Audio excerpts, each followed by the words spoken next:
से ढकेल दिए। इधर गई बकलोलवा को। आई नदी देखो, यहाँ पर नदी दिख रही है, यहाँ ये नदी है, तनी से पानी है ससुरा में, ये बुढ़ा गई है नदिया।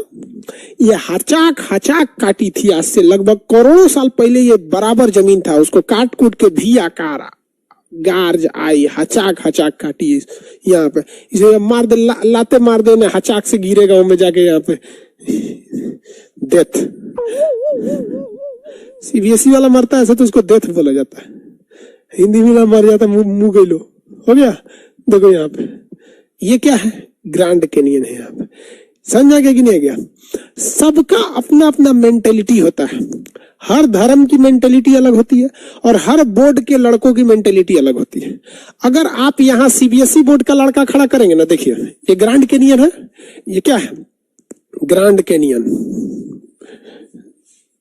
ग्रैंड कैनियन ये कौन सी नदी है? कोलोराडो नदी, कोलोरेडो नदी, कोलोराडो नदी। यहाँ पर आप अगर इस ग्रैंड कैनियन में अगर कोई हिंदी मीडियम का लड़का खड़ा करेंगे, सीबीएसई का खड़ा कर दीजिएगा यहाँ पे, तो कहेगा oh my God so deep this is. और हिंदी मीडियम का खड़ा करेंगे ना तो कहेगा कि चल चल थूकते हैं, देखते हैं किसका पहले पहुंचता है। ना तो सोच रहे थे समूतने लगेगा वो। मेंटेलिटी होती है ये। सीबीएसई वालों का अलग दिमाग होता है, वो तो थूकेगा पहले किसका पहुंचता है, चल चल तुम ही थूक तू। और देख देख हमारा पहले पहुंच गया यहाँ पे। तो जिस तरह से अलग अलग धर्म के लोगों की अलग अलग मेंटेलिटी, उसी तरह अलग अलग बोर्ड के स्टूडेंट की अलग अलग मेंटेलिटी होती है।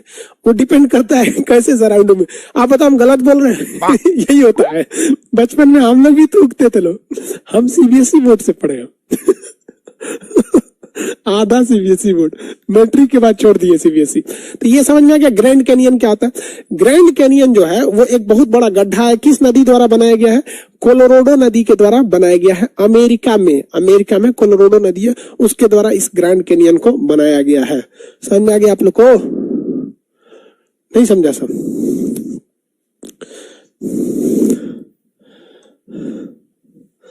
आगे बढ़े। यस सरकार, हाँ मैं भी थूका हूं, हम भी थूके लोग।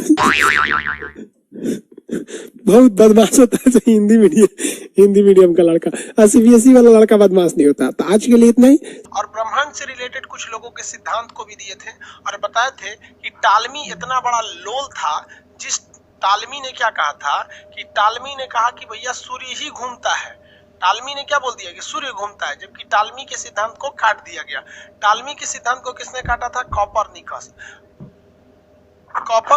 ने काट दिया था। कॉपरनिकस ने कहा था कि भैया सूर्य नहीं पृथ्वी घूमती है, लेकिन इसने बोल दिया कि वृत्तीय पथ पर घूमती है। तब आया था कैपलर जो था उसने कहा था कि इलिप्टिकल पाथ पर घूमती है। गैलीलियो इन्होंने एक टेलीस्कोप बना के उसे सिद्ध कर दिया। हब्बल क्या है? तो हब्बल जो एक दूरबीन है जिन्होंने ब्रह्मांड को देखा था और बताया था कि पूरा ब्रह्मांड जो है ना अभी और एक्सपैंड कर रहा है, विस्तारित हो रहा है। ब्रह्मांड के विस्तारण का सिद्धांत दिया था गैलीलियो ने। आगे देखते हैं हम लोग। अब उसके आगे समझिए, 3 चीजें में आप अक्सर कंफ्यूज हो जाते हैं। एक होता है प्रकाश वर्ष, अभी आपको कोई पीडीएफ वगैरह नहीं मिलेगा, अभी ऐसे समझा रहे हैं एक हफ्ता डेमो के रूप में, प्रकाश वर्ष। दूसरा होता है आपका कॉस्मिक वर्ष, कॉस्मिक ईयर। अब ये दोनों में लगा हुआ है वर्ष यानी ईयर, लेकिन ये जो है चीज, ये दूरी का मात्रक है। ये फिजिक्स में पढ़ेंगे दूरी का, यानी एक साल में प्रकाश जितनी दूरी तय कर सकती है उस दूरी को, डिस्टेंस को हम लोग क्या कहते हैं? प्रकाश वर्ष कहते हैं। एक साल में प्रकाश द्वारा तय की गई दूरी। लेकिन हम आपको प्रीवियस क्लास में ये बताए थे कि कॉस्मिक ईयर किसे कहा जाता है। ब्रह्मांड जो है, सॉरी, हमारी जो मंदाकिनी है, हमारी अपनी मंदाकिनी, यानी हमारी आकाशगंगा का नाम क्या है? मंदाकिनी। तो हमारी अपनी मंदाकिनी में जो सूर्य है वो किधर पे स्थित है? किनारे पे स्थित है। सूर्य किधर है? किनारे पे स्थित है। और ये जो चक्कर लगाता है, ये चक्कर लगा के पूरा करता है 25 करोड़ साल में। इस 25 करोड़ साल का जो टाइमिंग है, इस टाइमिंग को हम लोग कहते हैं, हम लोग क्या चीज? कॉस्मिक ईयर के नाम से जानते हैं। ये टाइमिंग हो जाती है कॉस्मिक ईयर। समझ में आ गया कि नहीं आ गया? कॉस्मिक, ब्रह्मांड वर्ष जिसे कहा जाता है। अब इसके बाद आती है एक खगोलीय इकाई। ये तो हो गया यहाँ पे। तीसरा समझिए खगोलीय इकाई। खगोलीय इकाई इसे इंग्लिश में क्या कहेंगे? Astronomical unit. एस्ट्रोनॉमिकल यूनिट, ये क्या चीज हो गई भैया? अभी देखिए, जहां सूर्य है यानी सन है, इसी के आसपास में सारे ग्रह होंगे। तो हमको सारे ग्रह से क्या मतलब है? हमको मतलब है अपना सूर्य से, अपने पृथ्वी से मतलब है। तो हमारा पृथ्वी है, तो ये पृथ्वी तो एलिप्टिकल पाथ पर घूम रही है। ध्यान से समझिएगा, बीच में इधर उधर ध्यान मत भटकाएंगे लोग। ये हमारा सन है और इसके चारों ओर हमारी पृथ्वी घूम रही है। पृथ्वी ब्लू कलर की है, ये है पृथ्वी का डायरेक्शन। चारों ओर पृथ्वी घूम रही होती है, ये इलिप्टिकल पाथ में घूम रही है। तो ये इलिप्टिकल पाथ जो होता है, ये कभी भी आप ही बताइए कि पृथ्वी और सूरज के बीच की जो दूरी है, अर्थ और सन के बीच में, ये कभी फिक्स नहीं रह सकती है। रीजन, क्योंकि अगर कोई चीज सर्कुलर पाथ पर घूम रहा होता तो उसको हम लोग आराम से निकाल सकते थे। उसका डिस्टेंस जो होता था सर्किल से रेडियस के बराबर होता, कहीं भी जाता तो वो रेडियस के बराबर हो जाता। लेकिन यहाँ पर तो रेडियस की सवाल ही नहीं होता है, यहाँ दूरी बढ़ जाएगी, यहाँ दूरी घट जाएगी। तो सूरज के बीच की जो दूरी होती है वो फिक्स नहीं रहती है। तो ये इसके बीच की जो एवरेज दूरी है, तो इसके बीच में क्या निकालेंगे? एवरेज दूरी और एवरेज औसत दूरी। औसत दूरी, इसको हम लोग क्या कहेंगे? Average distance. आप लोग पढ़े होंगे एवरेज डिस्टेंस। एवरेज डिस्टेंस तो किसके बीच में? सूर्य और पृथ्वी के बीच का एवरेज जो डिस्टेंस होता है, इसी डिस्टेंस को हम लोग खगोलीय इकाई कहते हैं। खगोलीय इकाई। अब ये डिस्टेंस होता कितना है? तो ये होता है 14.96 करोड़ किलोमीटर। 14.96 करोड़ किलोमीटर इतना होता है। तो इसको हम लगभग में इसे 3 कर दीजिए, 15 करोड़ किलोमीटर कह सकते हैं कि नहीं? 15 करोड़ किलोमीटर। अब बताइए, खगोलीय इकाई भी किस चीज का मात्रक हो गया? दूरी का। खगोलीय इकाई क्या बता रहा है? डिस्टेंस बता रहा है। ये एक एवरेज डिस्टेंस है किसके बीच? सूर्य और पृथ्वी के बीच में। तो सूर्य और पृथ्वी के बीच की औसत जो दूरी होती है, उस दूरी को हम खगोलीय इकाई कहते हैं। तो इससे आपका अक्सर आप देखे होंगे, ये पूछता है कि प्रकाश वर्ष किस चीज को दर्शाता है? तो प्रकाश वर्ष दूरी को दर्शाता है, खगोलीय इकाई भी दूरी को दर्शाता है। लेकिन कॉस्मिक ईयर यानी ब्रह्मांड वर्ष समय को दर्शाता है। ब्रह्मांड वर्ष बताइए कितने समय को दर्शाता है? 25 करोड़ ईयर को, 25 करोड़ वर्ष को दर्शाता है। और ये तो दूरी को बताता है। खगोलीय इकाई कितना होता है? 14.96 करोड़ किलोमीटर। ये होती है आपकी खगोलीय दूरी। अब इस खगोलीय दूरी से और भी क्वेश्चन आते हैं, इसको मिटा देते हैं। आपके मटेरियल नोट्स जो है पीडीएफ उसमें मिला हुआ है, उसमें हम आपको प्रोवाइड कर देंगे, इसलिए लिखने का टेंशन नहीं लेंगे। इतना समझ में आ रहा है ना? कमेंट ऑफ है। यहां देखिए, आगे समझते हैं। जब पृथ्वी और सूर्य के बीच की दूरी घट जाती है तो उसे कहते हैं हम लोग उपसौर, और बढ़ जाती है तो उसे कहते हैं अपसौर। याद रखने का तरीका देखिए, दूरी ये क्या हो गई है? बढ़ गई है। तो जब दूरी बढ़ जाती है तो उसे कहा जाता है अपसौर। देखिए, इसको समझने का सिंपल सा तरीका है। सौर मतलब होता है सूर्य, सौर मतलब होता है सूर्य, और अप मतलब होता है बढ़ जाना, तो इसे कहते हैं अपसौर। तो सूरज से जब इसकी दूरी बढ़ जाए तो उसे कहते हैं अपसौर।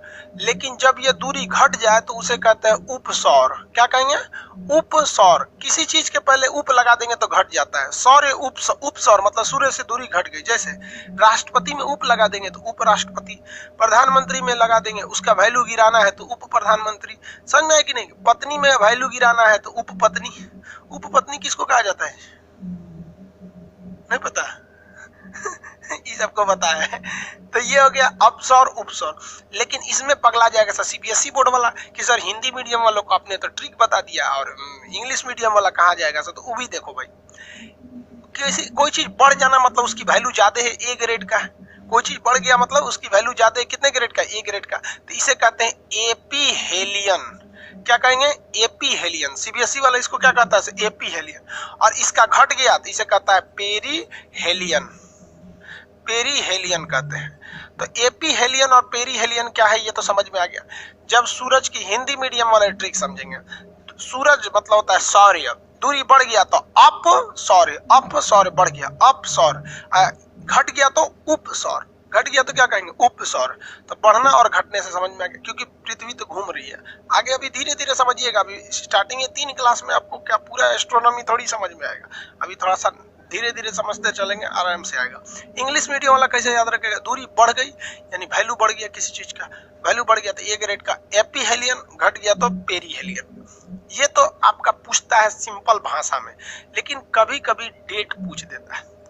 क्या पूछ देता है, डेट पूछ देता है। फिर एक और लाइन पूछ देता है, कहता है कि उपसौर और अपसौर इन दोनों को मिलाने वाली रेखा को क्या कहते हैं, तो इसे रेखा को कहते हैं एपीसाइड लाइन। एपीसाइड लाइन, एपीसाइड लाइन क्या होती है कि पृथ्वी सूर्य, एपीसाइड लाइन किसे कहा जाता है, अपसौर और उपसौर को मिलाने वाली रेखा को क्या कहते हैं, एपीसाइड लाइन।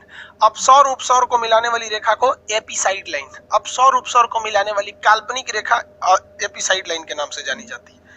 ये कब होता है, तो लड़कों के दिमाग में सबसे बड़ी धारणा क्या है कि लड़कों को ये लगता होगा कि जब अपसौर, अरे उप लिख दिए क्या यहाँ भी, ये अप होगा बाबू, ये गलती से हम उप लिख दिए हैं।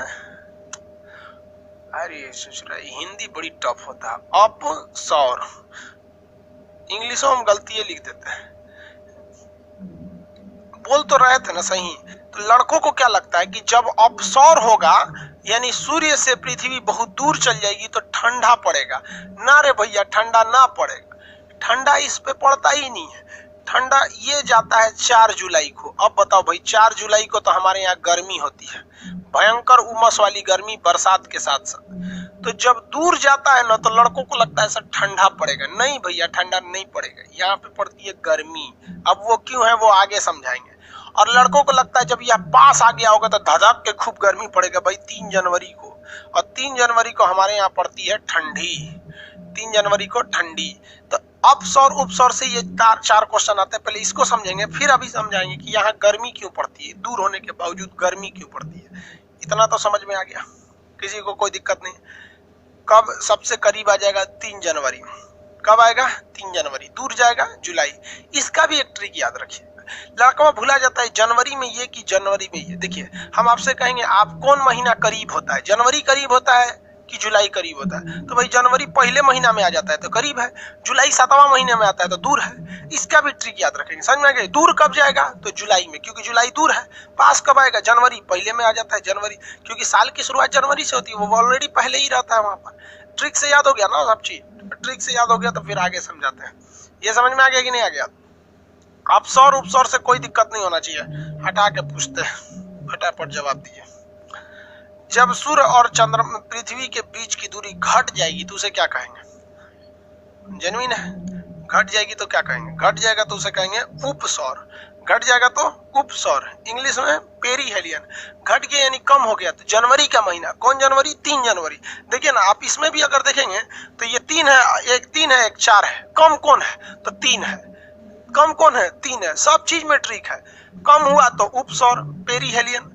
जनवरी और जुलाई में कम कौन है, तो जनवरी कम है। 3 और 4 में कम कौन है, तो 3 कम है। एकदम ट्रिक से याद हो जाएगा यहाँ पे, समझ में आ गया।